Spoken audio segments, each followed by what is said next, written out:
Buenas noches, queridos hermanos, amigos. Soy la pastora Jenny Río de Forte, de la Iglesia Renuevo, del Ministerio Jesús es Vida en Villa Martelli, de los pastores Adolorato.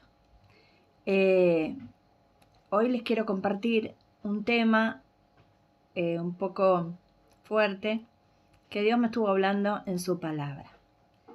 Y para eso, para no hacer extenso esta reflexión, vamos directamente a la palabra de Dios. Voy a leer de la computadora que tengo acá abierta, así que me voy a poner los lentes porque si no, no veo. El Señor me estuvo hablando sobre el orgullo. Y lo que me mostró en su palabra es que el primer pecado fue el orgullo, pero no fue el primer pecado de Adán y Eva, sino el primer pecado de Satanás, el que hizo aparecer en él la maldad, como dice en la palabra de Dios. Y leemos en Ezequiel 28, 1 y 2, y la primera parte del 17 voy a leer. Todos estos pasajes los voy a dejar en la descripción después, para que los que quieran buscarlo en su Biblia lo puedan buscar. Y lo voy a dejar escrito aquí de la versión Dios habla hoy. Entonces dice en Ezequiel 28 del 1 al 2. El Señor se dirigió a mí y me dijo: Tú, hombre, dile al rey de Tiro, esto dice el Señor: tu corazón se llenó de orgullo y te creíste un dios, sentado en el trono de los dioses y rodeado por el mar. Pero tú no eres un dios, sino un hombre que cree tener la inteligencia de un dios. Y estas son palabras dirigidas al rey de Tiro, pero después sigue hablando y habla que estaba en el cielo, rodeado de los ángeles.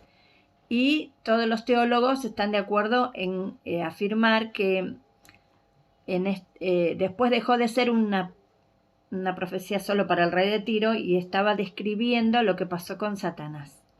Es uno de los pasajes que describen qué pasó con Satanás cuando cayó en el pecado. Y el primer pecado justamente fue el orgullo.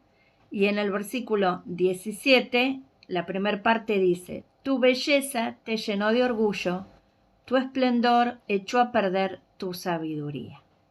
Es decir que hay otros pasajes que hablan de esto mismo, pero bueno, para muestra basta un botón. Acá vemos que el primer pecado fue el orgullo, porque Satanás era tan hermoso, tan bello, lo hizo Dios, que se llenó de orgullo. Y te creíste un Dios, dice. Y él quiso ser Dios y quiso ocupar el lugar de Dios. Y se puso celoso de la adoración que Dios recibía. Y él era el músico principal en el cielo, el que dirigía la adoración. Y empezó a querer que esa adoración sea dirigida hacia él en lugar de al único que es digno de recibirla, que es Dios. Entonces, fíjense que increíble que este es el primer pecado, que se convirtió en todo el universo. Y dice en otra parte del pasaje: cuando tu conducta era perfecta hasta que apareció en ti la maldad. Y la maldad es la ausencia de bondad. Y el orgullo es ausencia de bondad. El orgullo es querer dirigir hacia uno mismo lo que le pertenece a Dios. Como Satanás quiso dirigir hacia sí mismo y todavía quiere la adoración que le pertenece al Padre Celestial.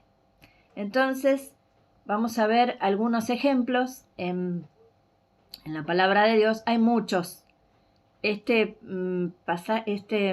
sermón lo tengo preparado de hace un par de días y hoy me dio 3 pasajes más que hablan del orgullo. Así que evidentemente el Señor es lo que quiere hablar a su pueblo. Pero bueno, vamos a quedarnos solamente con un par que nos ejemplifican. Y el primero habla del rey Ezequías. Después vamos a hablar del rey Manasés.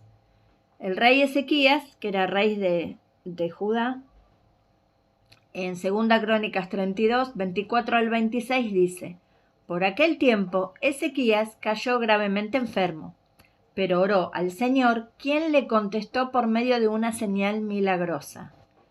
Pero, a pesar del beneficio que había recibido, Ezequías no fue agradecido, sino que se llenó de orgullo.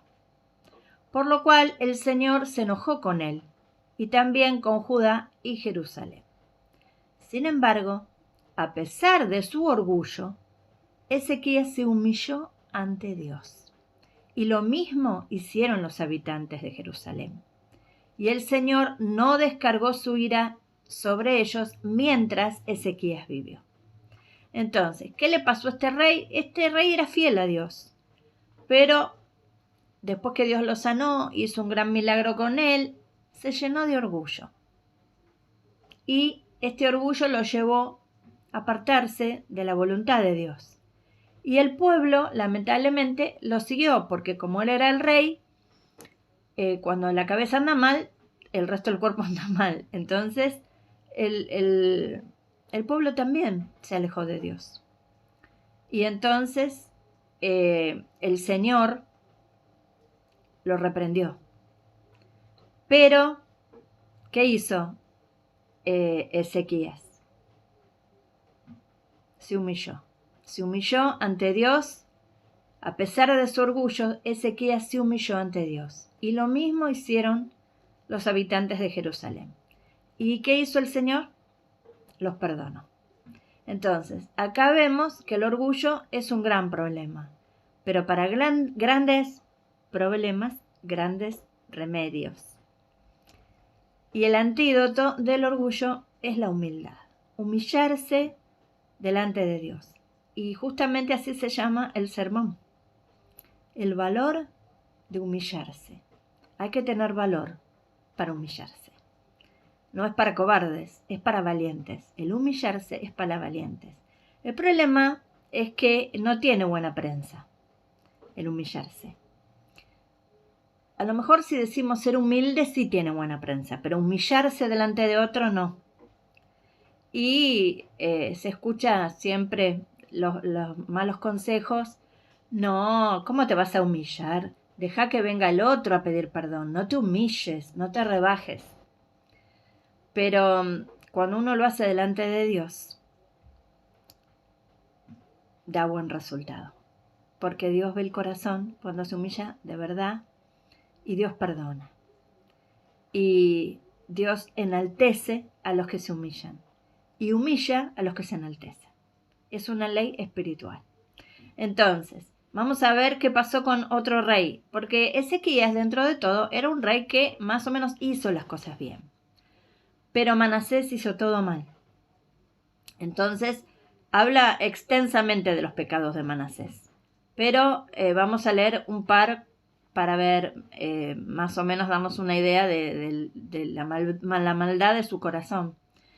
En 2 Crónicas 33, 5 al 6 dice: levantó otros altares en los 2 atrios del templo del Señor y los dedicó a todos los astros del cielo. Dios les había dado los 10 mandamientos a través de Moisés. No adorarás a otro Dios, no te harás a imagen de ninguna cosa que está en el cielo, ni en la tierra, ni debajo de la tierra, no te inclinarás a ella, ni las honrarás, porque yo soy Jehová tu Dios fuerte y celoso, que visito la maldad, etcétera, etcétera. Entonces, ellos tenían el mandamiento de no tener otros dioses ajenos delante de Dios. Y este Manasés hizo altares a dioses ajenos a Jehová. Hizo altares a los astros del cielo. Lamentablemente hoy en día todavía hay gente que adora a los astros del cielo, cuando piensan que los planetas y las estrellas van a guiar su vida o van a designar cómo es su carácter a través del horóscopo. El horóscopo es muy antiguo, tiene como 4000 años la astrología, y nació en Babilonia. Y la Biblia explícitamente condena a los que practican la astrología, porque están adorando a las cosas creadas en lugar de adorar al Creador. Entonces, guiar la vida por el horóscopo, por la carta natal, por los planetas, por las estrellas, es ofensivo contra Dios. Es idolatría. Es adorar, reconocer como autoridad sobre la vida de uno objetos creados en lugar del Creador. Entonces, ojo con ponerlo celoso a Dios. Entonces, este rey en el templo del único Dios verdadero puso imágenes de los astros del cielo. Pero no quedó ahí su maldad. ¿Qué hizo además? Además hizo quemar a sus hijos en sacrificio en el valle de Ben Hinnom. O sea, ofrecer los hijos en sacrificio era aberrante. Lo sigue siendo solo la idea hoy en día. Y estos reyes, que no fue el único, empezaron a practicar las malas costumbres de los paganos que ofrecían a sus dioses como Moloch, Quemos, a sus bebés o a niños pequeños en sacrificio. Bueno, Manasés llegó a ese extremo de maldad. Practicó la invocación de espíritus, el espiritismo. El espiritismo es repugnante a Dios. Hablar con los muertos es pecado, porque está escrito en la Biblia. No tenemos que hablar con los muertos, porque los muertos están en un lugar donde no nos pueden escuchar, pero Dios sí nos escucha, y el único mediador entre Dios y los hombres es Jesucristo, no nuestros familiares fallecidos. Esto es algo que es complicado porque puede abrir puertas a cosas negativas, y no conviene hablar con los familiares fallecidos, que es una cuestión cultural que no se enseña como se debería enseñar, que está mal, la Biblia lo prohíbe. Se llama invocación de espíritus o espiritismo y está mal, es un pecado delante de Dios. También practicó la adivinación y la magia. Bueno, ya esto ni hablar, cualquier clase de magia o de adivinación es pecado. Y estableció el espiritismo y la hechicería. Los estableció, o sea, impuso la moda. Tan malos fueron sus hechos a los ojos del Señor que acabó por provocar su indignación. Y en 1 Reyes 21:16 dice: además de los pecados que Manasés hizo cometer a Judá y de sus malas acciones a los ojos del Señor, fue tanta la sangre inocente que derramó en Jerusalén que la llenó de extremo a extremo. Así que además de idólatra, de astrólogo, hechicero, espiritista, asesino de sus propios hijos, también era asesino de gente inocente. Entonces uno puede pensar, no tiene perdón. Una persona así no tiene perdón de Dios, como se suele decir. Y en 2 Crónicas 33, del 10 al 13 y del 15 al 16, dice así: el Señor habló a Manasés y a su pueblo, pero no le hicieron caso. Por eso el Señor trajo contra ellos a los jefes del ejército del rey de Asiria, quienes apresaron con ganchos a Manasés, lo sujetaron con cadenas de bronce y lo llevaron a Babilonia. Ustedes saben que unos años después, por el pecado del pueblo de Dios, Dios les venía advirtiendo, no lo escucharon por estos mismos pecados y fueron cautivos a Babilonia 70 años para escarmentar, para entender que tenían que ser diferentes porque eran el pueblo elegido de Dios y no ser iguales a los demás, porque Dios los había elegido para que sean santos, como Él es santo en su presencia. Y Manasés se lo llevaron a Babilonia. Y bueno, es como, no hay vuelta atrás. Una vez que te llevaban a Babilonia, date por muerto. Y si te mataban, te hacían un favor, porque lo que seguía después era peor que la muerte. Pero ¿saben lo que pasó con Manasés? Dice en el versículo 12 de 2 Crónicas 33. Pero cuando se halló en aflicción, invocó al Señor, su Dios, y se humilló profundamente ante el Dios de sus antepasados. Y cuando oró, Dios lo atendió escuchó sus súplicas e hizo que volviera a Jerusalén a hacerse cargo de su reino. Entonces comprendió Manasés que el Señor es Dios. Qué fuerte, ¿no? Cuánta gracia. Nunca terminamos de entender la gracia de Dios. Que este rey malvado, que había hecho cosas aberrantes, que la Biblia dice que a Dios le repugnan, con esa palabra fuerte lo dice, hizo cosas que a Dios le repugnan, y sin embargo cuando estaba en el infierno, porque ir a Babilonia era peor que ir al infierno, se humilló profundamente, reconoció su pecado, oró a Dios y Dios hizo un milagro grandísimo, como era que pueda volver de Babilonia, donde estaba cautivo. Pudiera ser que dejaran libre a algún esclavo, alguna persona del pueblo sin importancia, pero a los reyes no los iban a dejar. Pero Dios lo hizo, Dios lo liberó de una prisión de máxima seguridad como era Babilonia, y no solo que pudo volver a Jerusalén, se hizo cargo de su reino. Y entonces ahí empezó a mostrar con sus hechos que realmente estaba arrepentido. Y dice en el versículo 15, además quitó del templo del Señor los dioses extranjeros y el ídolo, así como todos los altares paganos que se había construido en el monte del templo y en Jerusalén, y las arrojó fuera de la ciudad. Después reparó el altar del Señor, ofreció en él sacrificios de reconciliación y de acción de gracias, y ordenó a Judá que diera culto al Señor, a Jehová, Dios de Israel. Entonces, no se arrepintió de la boca para afuera, lo demostró con hechos, derribó los altares. Y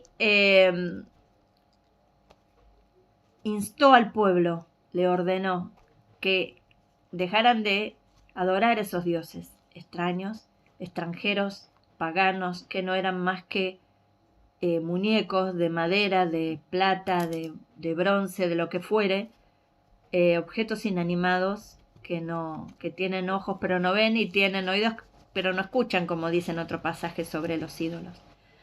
Pero hoy en día podemos tener otra clase de ídolos. Quizás no adoramos una imagen, pero tenemos en nuestro corazón personas o cosas o actitudes que ocupan el lugar de Dios. Y hay idolatría, porque nuestro corazón está dividido y Dios no es primero. Y eso trae como consecuencia el orgullo. Entonces, si Dios te lo está mostrando, si Dios te muestra que hay cosas que ocupan su lugar, si hay ídolos en tu vida, no importa dónde estés, en el peor de los infiernos, si vos te arrepentís de corazón, Dios te saca de ahí y te hace tomar autoridad de vuelta sobre tu vida para que vos puedas adorar, obedecer, seguir y amar al Dios verdadero. Vamos a ver un par de consejos que la Biblia nos da contra el orgullo. El primer consejo que les voy a leer lo escribió el rey Salomón, que fue hijo del rey David. Y está en Proverbios 16-18. Tras el orgullo viene el fracaso. Tras la altanería, la caída. Entonces, ¿cuál es el fruto del orgullo? El fracaso. ¿Cuál es el fruto de la altanería? La caída. Entonces, tengamos cuidado y examinemos nuestras vidas a ver si hay algo de todo esto. Si hay orgullo, si decimos, no, yo porque tengo que pedir perdón. Si yo no hice nada, no, que venga el otro. Ay, no, porque yo, y necesito ayuda, pero yo no voy a pedir nada a nadie, yo me arreglo sola. Hay muchas formas de orgullo. El orgullo del perfeccionismo. Yo tengo que ser perfecta y hacer todo bien, y no me puedo equivocar. Y si meto la pata no pido perdón, porque yo no voy a reconocer que me equivoqué. Y empiezo a justificar. Empiezo a justificar y me endurezco cada vez peor el corazón y Dios no me puede bendecir y fracaso y no tengo paz y no soy feliz y ni dejo que los demás que me rodean sean felices. Ojo con el perfeccionismo, con querer hacer todo bien y nunca equivocarse, porque es una forma de orgullo, disfrazado de piedad, pero es orgullo. Ay, yo quiero hacer la voluntad de Dios y no equivocarme nunca en nada, quiero estar en santidad. Sí, es un deseo que tenemos que tener todos los cristianos, pero si no hay margen para el error, y si te equivocas y no pedís perdón a Dios o a la persona que ofendiste, estás con un problema de orgullo. Y si vos te enalteces y te enorgulleces, Dios te humilla. Pero si vos te humillás, Dios te enaltece. Como acá vemos a estos reyes, sobre todo Manasés tan perverso, se arrepintió de corazón y Dios le dio otra oportunidad. Y él la aprovechó, hizo las cosas bien y terminó bien su vida, en lugar de terminar mal. El segundo consejo lo da el apóstol Pedro en 1 Pedro 5, 6 al 11. Dice, humíllense pues bajo ¿qué? La poderosa mano de Dios. Entonces, humillarse es humillante, esto es humillante. Bajo la poderosa mano de Dios, en realidad termina siendo después un motivo de orgullo. ¿Por qué? Como dijo San Pablo, si de algo me voy a enorgullecer, me enorgullezco del Señor y de haberlo conocido. Ese sí que es un buen orgullo. Cuando los papás vemos que nuestros hijos hacen las cosas bien, tienen algún logro, nos sentimos orgullosos de ellos. Ese es un orgullo bueno, que nos hace ver que hicimos las cosas bien como papás y que Dios, a lo mejor no hicimos las cosas bien, pero Dios fue tan bueno que nuestros hijos nos están dando esa satisfacción de verlos felices, de verlos centrados, de verlos en victoria. En ese sentido el orgullo es bueno, es lindo, porque no te orgulleces de vos mismo, sino de tu hijo, de tus nietos. No tiene que ver con esa clase de orgullo. Tiene que ver con el orgullo que trae dureza de corazón, testarudez, rebeldía. Entonces, ¿qué dice Pedro? Humíllense, pues, bajo la poderosa mano de Dios, para que Él los enaltezca a su debido tiempo. Entonces, si te humillas bajo la poderosa mano de Dios, ¿qué va a hacer Dios? Te va a enaltecer. Dejen todas sus preocupaciones a Dios. ¿Tenés preocupaciones? ¿Te preocupa el virus? ¿Te preocupa la cuarentena? ¿Te preocupa la economía? Deja todas tus preocupaciones a Dios. ¿Por qué? Porque Él se interesa por ustedes. Él se interesa de tu vida. Si hay alguien que le importa lo que te pasa, es Dios. Porque Él te ama como nadie nunca te amó ni te va a amar. Dios es un Dios amoroso y se interesa por tu vida. No te preocupes, ocúpate nada más y deja las preocupaciones en las manos de Dios, humíllate bajo su poderosa mano y Él te va a enaltecer. Sean prudentes, dice, manténganse despiertos, porque su enemigo, el diablo, como un león rugiente, anda buscando a quien devorar. Resístanle firmes en la fe, sabiendo que en todas partes del mundo los hermanos de ustedes están sufriendo las mismas cosas. Si hay un tiempo donde estamos todos sufriendo las mismas cosas, es ahora con esta pandemia. En todo rincón del mundo estamos sufriendo las mismas cosas. Pero hay gente que está peor que nosotros, porque encima, si son cristianos, están perseguidos y torturados por su fe y no pueden hablar de Cristo. Y se reúnen clandestinamente para poder congregarse con sus hermanos en la fe. Entonces están sufriendo la misma pandemia, pero están sufriendo otros horrores que nosotros en Argentina, por lo menos todavía, gracias a Dios, no conocemos. Entonces dice, pero después que ustedes hayan sufrido por un poco de tiempo, Dios los hará perfectos, firmes, fuertes y seguros. Entonces, ¿para qué son las pruebas? ¿Para qué es el sufrimiento? ¿Para qué es todo esto que está pasando? Para que los que estamos en Cristo Dios nos haga perfectos, firmes, fuertes y seguros.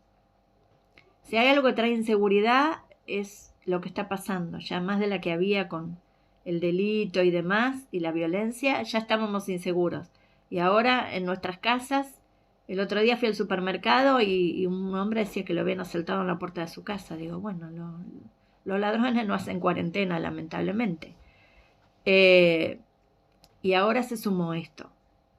Pero cuando Dios permite sufrimiento en tu vida, el fruto que da eso es que te sentís seguro, porque podés comprobar cómo Dios te sostiene a pesar del momento de prueba, del momento de angustia, de aflicción. Dios te sostiene.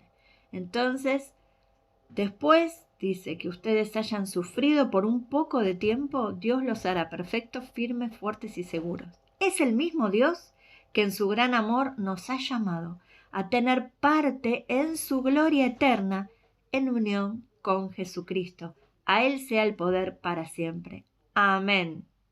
Amén. Aleluya. Él nos ha llamado a tener parte en su gloria a través de Jesús.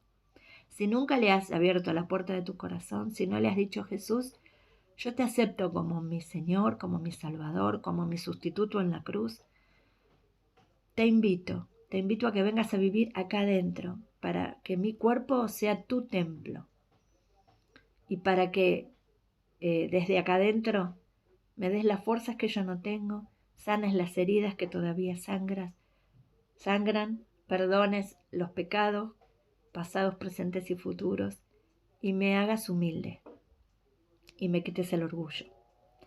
Y el último consejo para terminar lo dio el mismo Jesús cuando dijo en Mateo 11, 28 al 30: vengan a mí todos ustedes que están cansados de sus trabajos y cargas, y yo los haré descansar. Acepten el yugo que les pongo y aprendan de mí, que soy paciente y de corazón humilde. Así encontrarán descanso, porque el yugo que les pongo y la carga que les doy a llevar son ligeros. Esto daría para otro sermón, pero por hoy nos vamos a centrar en lo que Jesús dice: aprendan de mí, que soy paciente y de corazón humilde. Este es el mejor consejo de todos. Jesús mismo nos dice: aprendan de mí. Él era el creador, es el creador del universo. Me refiero en el momento que Él estaba acá en la tierra. Acabamos de festejar la Pascua de Resurrección, la pasión del Señor, los días de luto por su crucifixión, demás. Toda la cristiandad lo ha celebrado de una manera u otra. Y todo eso Él lo hizo por amor a nosotros. Y cuando lo torturaban y se burlaban y se reían y lo provocaban y le decían: si sos el Hijo de Dios, bájate de la cruz y demás, Él soportó con humildad y paciencia todo eso por amor a vos, por amor a mí, por amor a la humanidad. Si hay alguien que fue humilde, fue Jesús, porque siendo el Rey de Reyes y Señor de Señores y el Creador del universo, se despojó de su gloria, dicen Filipenses, para venir y nacer en el mundo como un hombre más. Y nació en un pesebre humilde, de un matrimonio humilde, un carpintero. No era el hijo de un rey, era el hijo de un carpintero en lo humano, digamos. Y él no tuvo riquezas, no tuvo lujos. Uno que lo quería seguir le dijo: el Hijo del Hombre no tiene ni dónde reclinar su cabeza. Las zorras tienen cuevas, pero yo ni siquiera eso tengo. O sea, él no tuvo nada. Él fue el hombre más humilde, pero él ahora reina. Reina con poder sobre todo el universo, porque por su sacrificio, por su muerte en la cruz, por su resurrección, venció la muerte y está sentado a la diestra del Padre, gobernando. Y ¿sabes una cosa? Dentro de poco Él nos va a venir a buscar. A todo lo que le hemos abierto la puerta de nuestro corazón, a todos los que le hemos pedido que sea el Rey de nuestra vida, a los que le hemos dicho que queremos que Él sea nuestro mejor amigo, que queremos conocerlo mejor, que queremos seguirlo, que queremos saber cuál es el plan que tiene para cada uno de nosotros.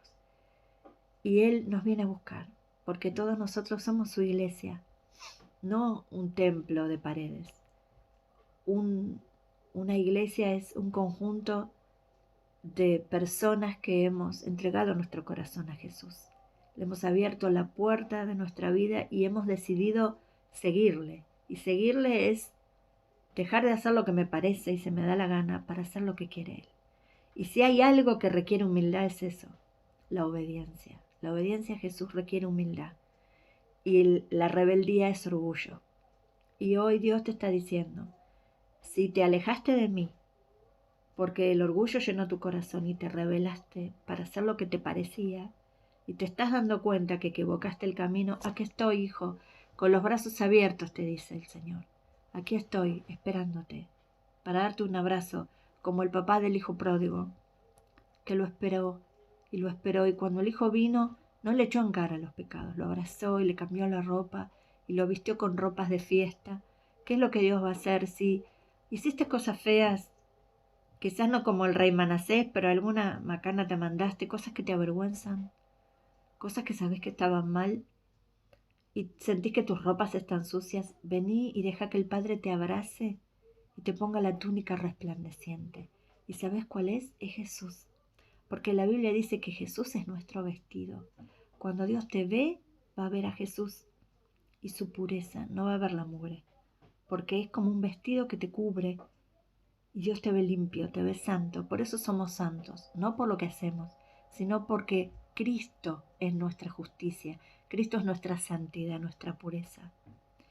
Por supuesto que tratamos de obedecerle y hacer todos los días su voluntad. De eso se trata. Pero no lo hacemos porque nos queremos ganar el cielo. Jesús ya lo ganó para nosotros. Lo hacemos por amor, porque queremos obedecerle porque lo amamos. Y porque sabemos que si nos llenamos de orgullo, vamos a fracasar. Si hacemos lo que nos parece y lo que se nos da la gana, vamos a terminar mal.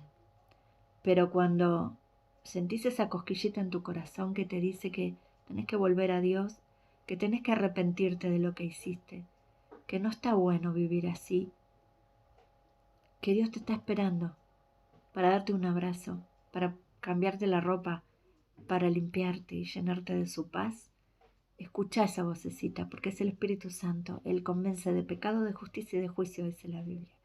Y esa vocecita es el Espíritu de Jesús que te dice, ¿por qué no venís? Te tomas unos mates conmigo, como decimos en Argentina, o un cafecito,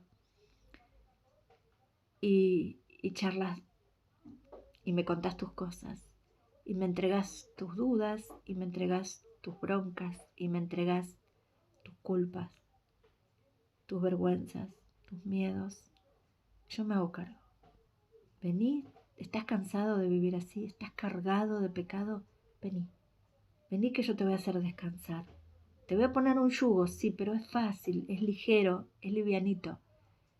Es el yugo de todos los días buscar ese ratito conmigo, esa intimidad conmigo para que yo te diga qué hacer. Y estar todo el día juntitos. Y la vida que vivas, vivirla en mi poder y no en tus fuerzas. Eso es lo que Jesús te dice. Ese es el yugo. Y es fácil, porque la peor parte ya la hizo Él en la cruz y en la tumba vacía. Así que si el orgullo te está molestando, humillate delante de Dios, que es lo mejor que te puede pasar, y Él te va a enaltecer. Aprende de Jesús y no te vas a arrepentir, porque es el mejor camino que puedes elegir. Dios te bendiga.